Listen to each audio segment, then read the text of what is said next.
Welcome everyone. We're here today to start learning JavaScript.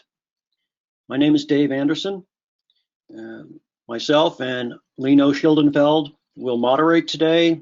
Specifically, Lino will help answer your questions. Lino is an Oracle ace, excellent Apex developer.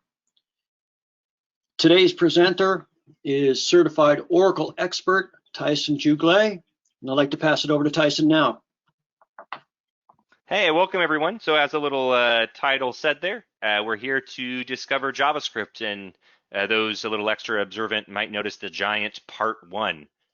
So what this implies is that there's actually going to be more parts to this. So if there are other aspects of JavaScript that you wish we talked about or would cover, feel free to let us know. We have a general roadmap of what we're going to follow, but we're not going to make any assumptions about what you do or don't know. So we decided that it's probably best that we start towards the beginning and incrementally kind of explore more and more features, and it'll start to get more and more complex. So today's class really is targeting more of a novice or a beginner getting into JavaScript. I do have a couple nuggets in there that I think are going to be helpful for even advanced developers, in particular, looking at some new features and some new ways of maybe leveraging JavaScript that you maybe weren't aware of.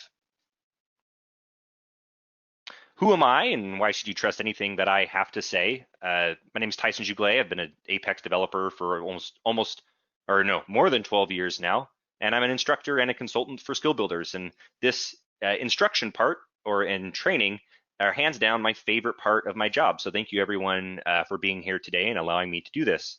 I'm a father, gardener, runner, and a huge D&D nerd. Actually, today being Wednesday is D&D night, so hopefully everything goes well for all of our characters. In terms of what we're going to cover today, the first thing we're going to take a look at is just kind of make sure that we identify very clearly what exactly JavaScript is, what it means, how do we use it. And I'll put a little bit of an Apex lens on that, but we're still staying pretty general. We're not really diving specifically into Apex just quite yet. What are some of the basic building blocks that we can use to kind of explore kind of how we can add JavaScript to our pages? And then finally, we're going to take a look at, I guess, not really at the end, but kind of along the way, we're also going to look at resolving common problems that beginners have when dealing with JavaScript.